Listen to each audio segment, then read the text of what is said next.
Hello guys, my name is Sanjay काज्ञान। अपने YouTube channel काज्ञान classes में आपका स्वागत करता हूं। कैसे आप सभी, आशा करता हूं कि आप सभी स्वस्थ होंगे। गाइज़, हम जो है पॉलिटी में आज जो पढ़ेंगे वो पढ़ेंगे संविधान की विशेषताएं, मेन कैरेक्टरिस्टिक्स ऑफ कॉन्स्टिट्यूशन। उसको पढ़ेंगे और उसको अच्छी तरह समझेंगे।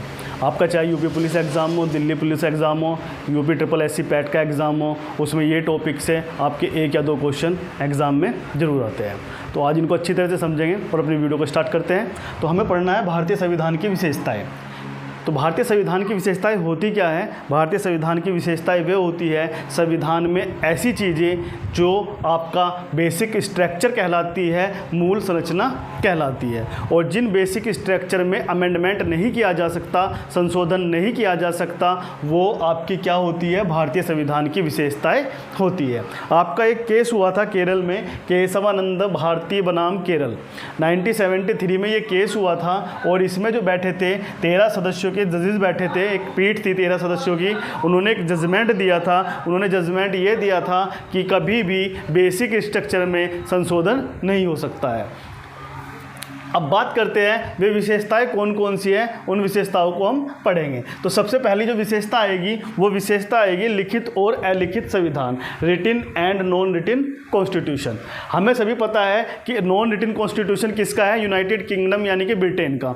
और जो लिखित संविधान है वो किसका है? इंडिया और अमेरिका का। लेकिन हमारे पूरे वर्ल्ड में जो सबसे बड़ा संविधान है, सबसे विशाल संविधान है, वो हमारा किसका है? इंडिया का। इंडिया का इसलिए है क्योंकि जब संविधान बना था 395 आर्टिकल थे, 22 भाग थे और 8 अनुसूचियाँ थी। लेकिन 4 और ऐड करके आज के जो प्रेजेंट टाइम है 471 आर्टिकल, 22 भाग और 12 अनुसूचियाँ, ये आज के प्रेजेंट टाइम में है। तो इसलिए हम कह सकते हैं कि पूरे वर्ल्ड में ये क्या है? सबसे विशाल संविधान यानी कि सबसे लार्जेस्ट कॉन्स्टिट्यूशन है। बात करते हैं अब दूसरी विशेषता की। दूसरी विशेषता क्या है? कठोर एवं लचीलापन, यानी कि रिजिड एंड फ्लेक्सिबिलिटी। रिजिड और फ्लेक्सिबिलिटी क्यों कहते हैं? किस वजह से क्या है कि हमारा जो संविधान कठोर और लचीलापन है, उन दोनों का क्या है? बीच का है, यानी कि बल्कि है। हमारा संविधान कठोर भी है और साथ में लचीलापन भी है। लचीला क्यों है? लचीला इसलिए है क्योंकि हम कुछ ऐसे संशोधन होते हैं जो हम साधारण बहुमत से पास कर सकते हैं। कैसे होते हैं? 2 तरह के बहुमत से पास किया जाता है जब किसी कानून को अमेंडमेंट करना होता है या कानून बनाना होता है। जब भी संविधान में अमेंडमेंट होगा या तो साधारण बहुमत से होगा यानी कि सिंपल मेजोरिटी से होगा, या आपका विशेष बहुमत से होगा यानी कि स्पेशल मेजोरिटी से होगा। सिंपल मेजोरिटी से क्या होता है? सिंपल मेजोरिटी में आप क्या कर सकते हो? जैसे किसी नए राज्य का निर्माण करना है या पुराने राज्य का पुनर्गठन करना है, या जो आपका नागरिकता संबंधी प्रावधान है, सिटीजनशिप जो आपका प्रावधान है, प्रोसीजर है, अगर उनके बारे में कुछ चेंज करना है तो आप क्या कर सकते हो? सिंपल मेजोरिटी से उसको क्या कर सकते हो? अमेंडमेंट कर सकते हो। लेकिन विशिष्ट बहुमत क्या होता है? स्पेशल मेजोरिटी क्या होती है? स्पेशल मेजोरिटी वो होती है जिसमें समस्त सदस्यों का हमें क्या लेना पड़ता है? बहुमत लेना पड़ता है। दूसरी बात, उपस्थित सदस्यों का 2/3 बहुमत चाहिए और आधे से ज़्यादा राज्यों के विधानमंडल का क्या चाहिए? हमें समर्थन चाहिए। आप सभी जानते हो हमारे जो होता है संसद में राज्यसभा और लोकसभा, राज्यसभा और लोकसभा, आपको दोनों ही राज्यसभा में भी और लोकसभा में भी दोनों में से पास कराना होगा। और वो किस वजह से पास कराना होगा? उसका प्रोसीजर क्या है? स्पेशल मेजोरिटी में पहले तो देखेंगे पूरे जितने भी सदस्य हैं उनका हम क्या लेंगे? मेजोरिटी लेंगे, पूरे सदस्यों का हमें बहुमत चाहिए। उसके बाद जितने भी प्रेजेंट हैं और वोट करने वाले हैं उपस्थित सदस्यों का क्या कहिए? 2/3 बहुमत हमें चाहिए। और साथ में आधे से ज़्यादा राज्यों के विधानमंडल का हमें क्या चाहिए? समर्थन। वो कहलाता है आपके पास इस पर स्पेशल मेजोरिटी। और जैसे कि एग्जाम्पल में अगर हम लेंगे स्पेशल मेजोरिटी से क्या किया जा सकता है, जैसे 368 यानी कि आर्टिकल 368, या फिर राष्ट्रपति का निर्वाचन। अगर हमें राष्ट्रपति का निर्वाचन करना है तो उसके लिए हमें क्या करना होगा? विशिष्ट बहुमत से हमें इसे पास कराना होगा, यानी कि स्पेशल मेजोरिटी से हमें इसे पास कराना होगा। तो ये कहलाता है। तो इस वजह से हम कह सकते हैं कि हमारा जो इंडिया का संविधान है वो आपका कठोर भी है और साथ में आपका क्या है? लचीला भी है, यानी कि रिजिड भी है और साथ में आपका क्या है? फ्लेक्सिबिलिटी भी हमारे संविधान में है। फ्लेक्सिबिलिटी का एक और उदाहरण है कि आपके संविधान में अब तक एट ए प्रेजेंट टाइम 105 अमेंडमेंट, 105 संशोधन हमारे संविधान में हो चुके हैं। तो यही चीज़ दर्शाती है कि हमारा संविधान कैसा है, हमारा कॉन्स्टिट्यूशन जो है फ्लेक्सिबिलिटी की ओर जाता है। तो यह है आपकी दो विशेषताएं।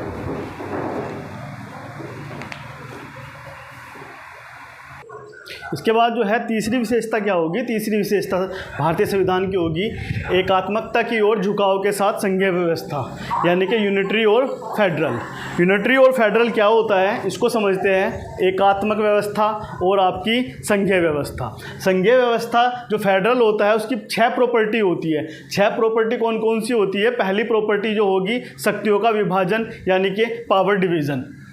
तो जहाँ भी पावर डिवीज़न की बात होगी, पावर डिवीज़न, शक्तियों के विभाजन की बात होगी, तो समझ लेना वो आपका क्या है, वो कॉन्स्टिट्यूशन आपका फेडरल है। पावर डिवीज़न हमारे यहाँ पे क्या है? हमारे यहाँ पे पावर डिवीज़न कैसे है? सेंटर की एक अलग पावर है और आपकी स्टेट की अलग पावर है। तो सेंट्रल को अलग पावर दी गई है और स्टेट को अलग पावर दी गई है, जो हमारी शक्तियों का क्या गया है, बंटवारा किया गया है। तो अगर शक्तियों का विभाजन है, पावर डिवीज़न है, तो इसका मतलब हमारा जो कॉन्स्टिट्यूशन है वो क्या है? फेडरल है। दूसरी प्रॉपर्टी आती है हमारे पास लिखित संविधान, यानी कि रिटिन कॉन्स्टिट्यूशन। आप सभी को पता है कि हमारा संविधान कैसा है? रिटिन कॉन्स्टिट्यूशन है। इसका मतलब ये किसकी प्रॉपर्टी है? ये आपकी फेडरल कॉन्स्टिट्यूशन की प्रॉपर्टी है। तीसरी आती है आपके पास द्विसदनीय प्रणाली, यानी कि बाई कैमरल सिस्टम जो होगा, बाई कैमरल सिस्टम भी आपका किस में आएगा? संघीय व्यवस्था में आएगा, फेडरल सिस्टम में आएगा। तो द्विसदनीय प्रणाली आप सभी जानते हो कि हमारे पास जो है द्विसदनीय प्रणाली है, यानी कि आपके पास विधानसभा भी है और आपके पास विधान परिषद भी है। तो हमारे यहाँ जो है द्विसदनीय प्रणाली है। तो इस वजह से हमारा जो कॉन्स्टिट्यूशन है वो किसके अंतर्गत आता है? संघीय व्यवस्था के अंतर्गत आता है। चौथी बात जो आती है, वो चौथी बात आती है केंद्र राज्य अलग अलग। आपको पता है कि हमारे यहाँ सेंटर भी अलग है और हमारे यहाँ स्टेट भी अलग है। तो ये किस में आएगा? आपका फेडरल सिस्टम। पांचवा जो आएगा सर्वोच्च संविधान, यानी कि सुप्रीम कॉन्स्टिट्यूशन। सुप्रीम कॉन्स्टिट्यूशन है, कॉन्स्टिट्यूशन से बड़ा हमारे जो इंडिया में कुछ भी नहीं है, तो इसलिए ये क्या है? एक फेडरल है। इसके बाद स्वतंत्र न्यायपालिका, यानी कि आपके पास इंडिपेंडेंट जुडिशरी। हमारे पास जो है न्यायपालिका कैसी है? इंडिपेंडेंट है। तो ये प्रॉपर्टी आती है आपके पास फेडरल सिस्टम में। अब अगर हम बात करते हैं यूनिटरी सिस्टम की, एकात्मकता की बात करते हैं, तो एक एकात्मकता यूनिटरी में क्या होना चाहिए? यूनिटरी में होना चाहिए शक्तिशाली केंद्र, यानी कि जो भी पावर है वो सारी की सारी किसके पास होनी चाहिए? सेंटर के। और अधिकतर मोस्टली पावर किसके पास होती है? सेंटर के पास होती है। तो यानी कि ये इसको भी फॉलो करता है। दूसरी बात एकल संविधान। हमारे यहाँ क्या है? यूनिटरी कॉन्स्टिट्यूशन है, एक ही संविधान है, यानी कि स्टेट का अलग संविधान है। जैसे यूएसए में होता है, वहाँ पे स्टेट का अलग कॉन्स्टिट्यूशन होता है और पूरे जो आपका स्टेट मिलके जो हमारा अमेरिका है उसका अलग कॉन्स्टिट्यूशन होता है। लेकिन हमारे यहाँ नहीं है, हमारे यहाँ सिर्फ एक ही संविधान है। तो वो क्या हो जाएगा? आपका एकल संविधान। इसके बाद बात करते हैं अखिल भारतीय सेवाएं। यूपीएससी है आपकी, अखिल भारतीय सेवाएं है। तो हम ये किसकी ओर इशारा करता है? यानी कि यूनिटरी सिस्टम की। इसके बाद आपातकालीन प्रावधान, यानी कि इमरजेंसी जो प्रोविजंस होते हैं वो भी हमारे किसको फॉलो करते हैं? यूनिटरी को। तो हमारा जो संविधान है वो इन दोनों के बीच का है, इसलिए हमारे संविधान को क्या बोला जाता है? क्वासी फेडरल बोला जाता है, क्योंकि ये फेडरल सिस्टम की प्रॉपर्टी को भी फॉलो करता है और ये यूनिटरी सिस्टम की प्रॉपर्टी को भी फॉलो करता है। तो इस वजह से कह सकते हैं कि हमारा जो इंडिया का कॉन्स्टिट्यूशन है वो एक क्वासी फेडरल सिस्टम है। अब बात करते हैं फोर्थ की। फोर्थ जो कैरेक्टरिस्टिक्स है, चौथी जो विशेषता है वो होता है अधिनियम और विकसित, यानी कि इनएक्टेड और इवोल्व्ड। अधिनियम क्या होता है? अधिनियम एक स्पेसिफिक बॉडी है स्पेसिफिक टाइम के लिए, यानी कि एक स्पेसिफिक टाइम में एक स्पेसिफिक बॉडी बनाई गई और उस बॉडी का मतलब होता है एक बुक बनाई गई जिसे क्या बोला जाता है? संविधान। और ये संविधान बनने में कितना टाइम लगा था? टाइम लगा था हमारे पास 2 साल 11 महीने 18 दिन, यानी कि हमारे पास स्पेसिफिक टाइम भी है और हमारे पास एक बुक है, तो हमारे पास एक स्पेसिफिक बॉडी भी है। तो इसलिए हमारा संविधान क्या है? इनएक्टेड है, यानी कि अधिनियमित है। बल्कि जो यूनाइटेड किंगडम का संविधान है वो विकसित है, यानी कि वंशागनुत जो हेरिडिटी है चलता आ रहा है, यानी कि कोई भी स्पेसिफिक बॉडी नहीं है, कोई भी स्पेसिफिक टाइम में उसको कंपाइल्ड नहीं किया गया है। तो ये होगा आपका यूनाइटेड किंगडम का। और इंडिया का हमारे पास होगा, इंडिया का होगा हमारे पास अधिनियमित यानी कि इनेक्टेड। अब बात करते हैं पांचवी जो विशेषता होती है स्वतंत्र और संघीय न्यायपालिका, independent and federal judiciary. Federal judiciary का मतलब होता है कि यहाँ पे हमारी जुडिशरी को 3 पार्ट में डिवाइड किया हुआ है। सबसे जो ऊपर है वो है आपका सुप्रीम कोर्ट यानी कि सर्वोच्च न्यायालय, सर्वोच्च न्यायालय। दूसरा जो पार्ट है वो है आपके पास हाई कोर्ट यानी कि उच्च न्यायालय। और तीसरा जो होगा सबऑर्डिनेट कोर्ट यानी कि अधीनस्थ न्यायालय, अधीनस्थ न्यायालय। तो कोई भी आम आदमी है वो ऐसा नहीं है कि वो डायरेक्ट सुप्रीम कोर्ट में जाएगा, पहले वो सबऑर्डिनेट कोर्ट में जाएगा, उसके बाद अगर उसका केस नहीं होता उसके बाद वो जंप करेगा हाई कोर्ट में। अगर हाई कोर्ट में भी उसका निर्णय अच्छा नहीं लगता है तो फिर वो जंप करेगा आपका सुप्रीम कोर्ट में। और सुप्रीम कोर्ट यहाँ पे क्या है, सबसे फाइनल है यानी कि सर्वोच्च है। तो ये आपकी हो गई 5 विशेषताएँ।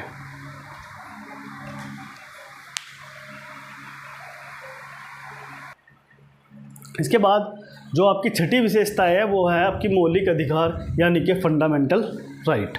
और मौलिक अधिकार के बारे में आप जानते हो, ये भाग 3 के अनुच्छेद 12 से 35 में आपके क्या आते हैं, मौलिक अधिकार। और जो मौलिक अधिकार है ये क्या है, ये हमारे पास 6 मौलिक अधिकार जो हमें कॉन्स्टिट्यूशन की तरफ से मिले हुए हैं।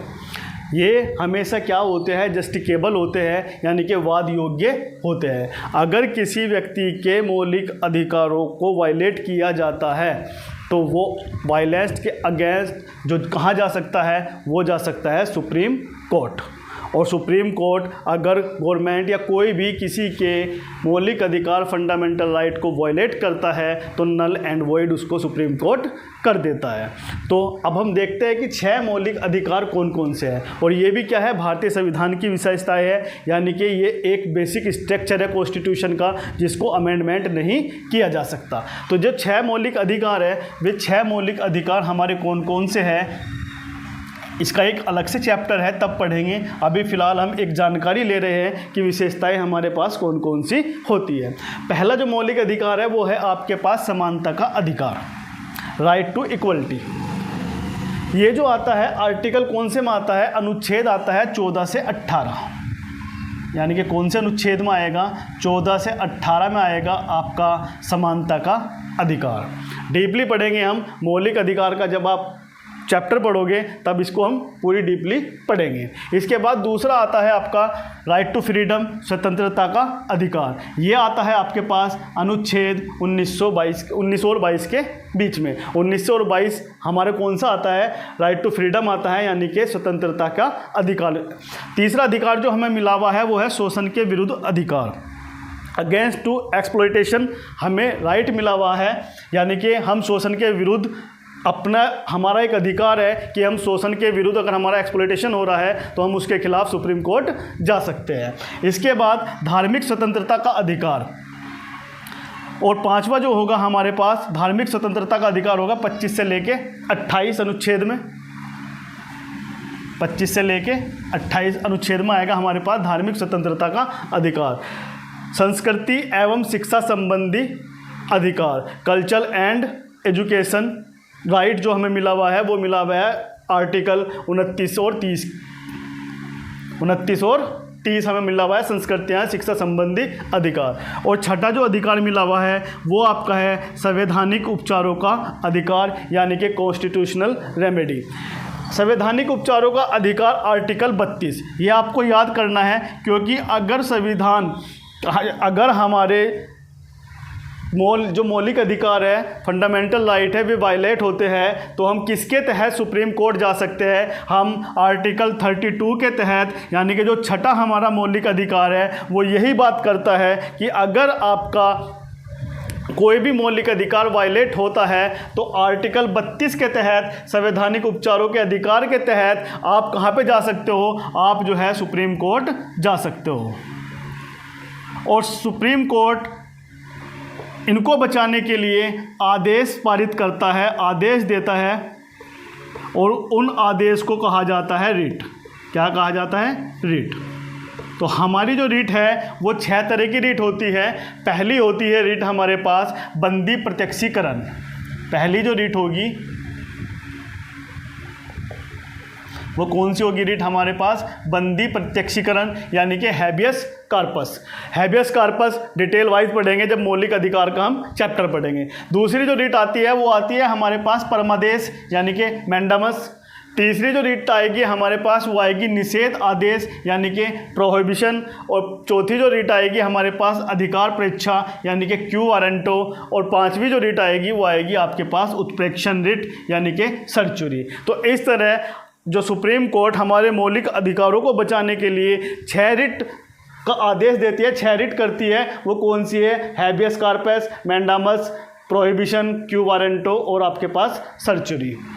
कैसे कैसे होती है, क्या क्या इनमें होता है, वो हम डिटेल पूर्वक समझेंगे अपने नेक्स्ट वाले चैप्टर में। इसके बाद जो 7वीं हमारी विशेषता है, कैरेक्टरिस्टिक्स है, वो है राज्य के नीति निर्देशक तत्व, जिसको बोला जाता है directive principle of state policy, जिसको शॉर्ट में बोल दिया जाता है DPSP, directive principle of state policy. ये भाग 4 अनुच्छेद 36 से 51 के बीच में आता है आपका DPSP, राज्य के नीति निर्देशक तत्व। लेकिन जो हमारे DPSP होते हैं वे जस्टिकेबल नहीं होते हैं, यानी कि वे वाद योग्य नहीं होते हैं। अगर किसी के भी राज्य के जो नीति निर्देशक तत्व है DPSP वायलेट होते हैं तो वो सुप्रीम कोर्ट नहीं जा सकता है। तो इसलिए ये वाद योग्य नहीं होते हैं, बस ये है कि इनको मानना जरूरी है। इसके बाद एक केस हुआ था, एक मामला हुआ था, मिनर्वा मिल्स मामला 1980, और इसमें ये कहा गया था कि जो फंडामेंटल राइट है और जो आपके DPSP है, जो आपके मौलिक अधिकार है और जो आपके राज्य के नीति निर्देशक तत्व है, इन दोनों की वजह से ही संविधान में क्या बना हुआ है? एक बैलेंस बना हुआ है हमारे इंडियन कॉन्स्टिट्यूशन में। तो ये है हमारे पास 7 विशेषताएं।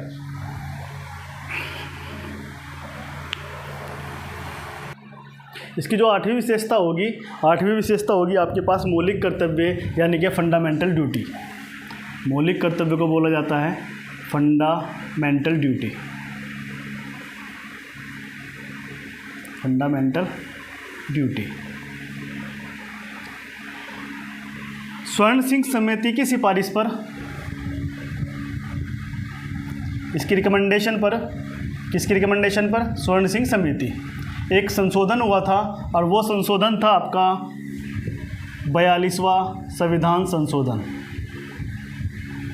42वां संविधान संशोधन, यानी कि 42 सेकंड आपका कॉन्स्टिट्यूशन अमेंडमेंट हुआ था। उस अमेंडमेंट में किसकी रिकमेंडेशन पे? स्वर्ण सिंह समिति, यानी कि स्वर्ण सिंह की समिति थी, उनकी सिफारिश पे हमारा भाग 4A, भाग 4 में क्या जोड़ा गया था? 4A। और 4A क्या था आपका? वो था आपका फंडामेंटल ड्यूटी, यानी कि मौलिक कर्तव्य। मौलिक जो कर्तव्य होते हैं ये भी DPSP की तरह जस्टिकेबल नहीं है, यानी कि वाद योग्य नहीं है। आप जो है वायलेट होने पे सुप्रीम कोर्ट या कोर्ट में नहीं जा सकते हो।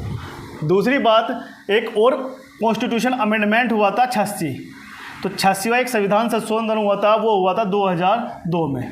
और 2002 में एक और नया आपका जो फंडामेंटल ड्यूटी है उसको क्या किया गया था? उसको ऐड किया गया था, उसको जोड़ा गया था। तो यही 2 संविधान संशोधन हुए हैं हमारे फंडामेंटल ड्यूटी के रिगार्डिंग। अब बात करते हैं धर्मनिरपेक्ष राज्य, सेक्युलर स्टेट।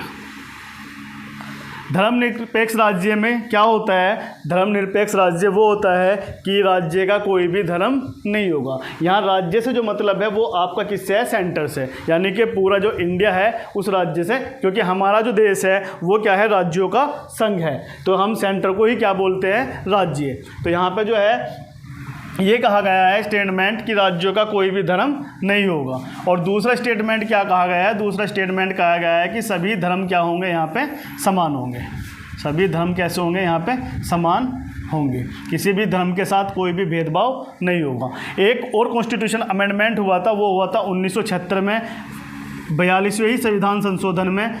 उसमें क्या किया गया था? उसमें किया गया था आपका कि प्रस्तावना में जो हमारा एक वर्ड्स है धर्मनिरपेक्ष, उसको बदलकर क्या किया गया था? उसको बदलकर किया गया था पंथ निरपेक्ष। क्या किया गया था? पंथ निरपेक्ष।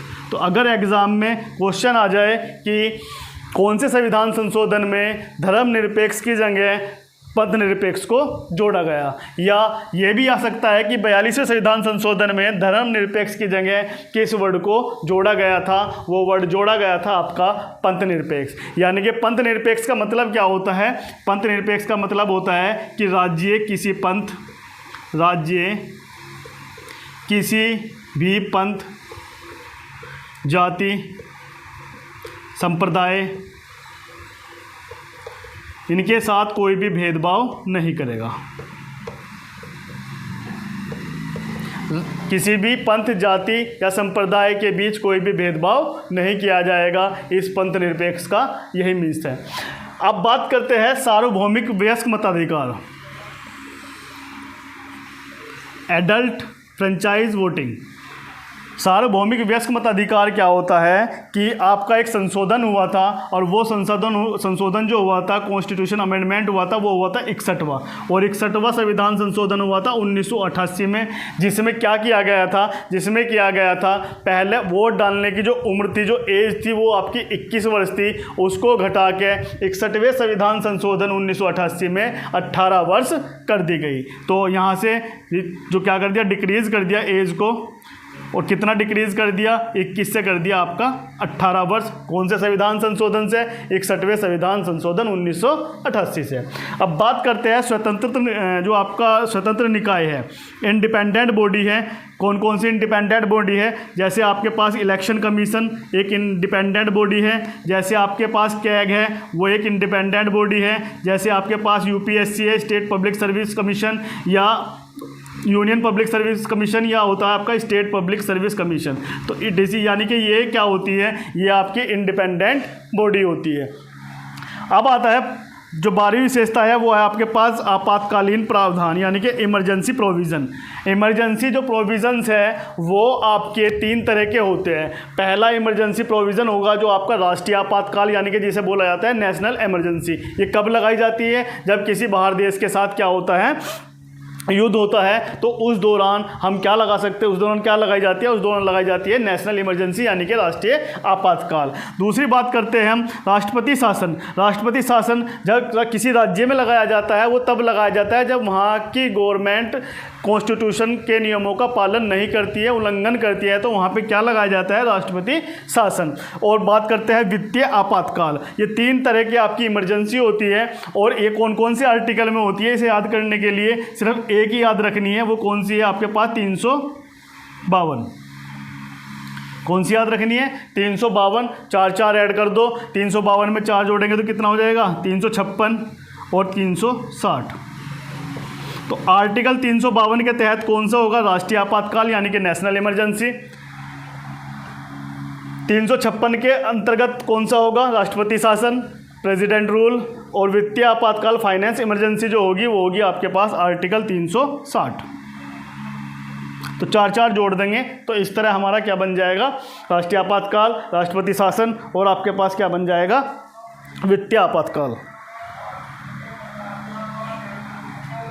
और लास्ट में जो बचता है वो बचता है त्रिस्तरीय सरकार, 3 टियर गवर्नमेंट, त्रिस्तरीय सरकार, 3 टियर गवर्नमेंट। आप सभी जानते हो, मैंने बताया है 73वां संविधान संशोधन हुआ था, और एक हुआ था आपके पास 74वां संविधान संशोधन। ये हुआ था कब? ये हुआ था आपके पास 1992 में। 73वें संविधान संशोधन में क्या बनाई गई थी? वहाँ पे बनाई गई थी आपके पास पंचायत। और 74वें संविधान संशोधन में क्या बनाई गई थी? आपकी नगर पालिका, यानी कि म्यूनसिपैलिटी। तो गाइज ये सभी क्या थी, भारतीय संविधान की क्या थी, ये विशेषताएं, यानी कि कैरेक्टरिस्टिक्स थी इंडियन कॉन्स्टिट्यूशन की। आशा करता हूँ कि आपको समझ में आ गया होगा।